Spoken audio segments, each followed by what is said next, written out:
Jensen looks into what's on the menu at local cafeterias.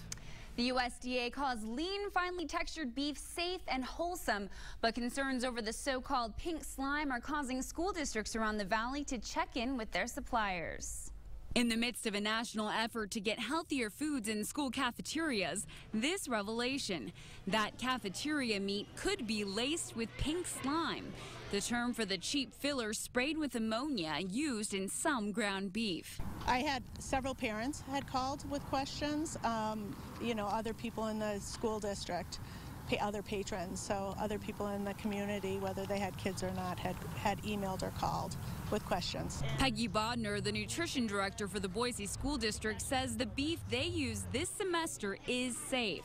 They don't participate in the Federal Commodities Food Service, instead buying directly from distributors, who confirmed there's no pink slime in their beef. None of the products that we are currently using contain any of the item in question. The difficulty is, it's my understanding that it's not labeled very specifically on it, so manufacturers even of the products we purchase had to go back to where they received all of their beef to get the items. The Meridian School District says they received their ground beef from 6 suppliers.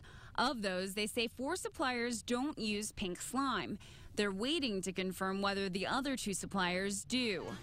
The Boise School District buys its products by the semester, but they say they'll continue to make sure there's no ammonia-based filler used in the fall. I think with all the publicity, I don't think it's going to be in any of the products anymore that are being purchased by school districts.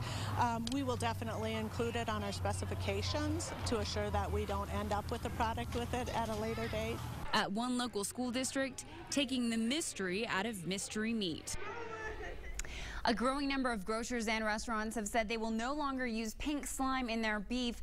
The distributor of the filler, Beef Products, Inc., says the filler is safe. Live in the studio, Tina Jensen, Fox 9 News at 9.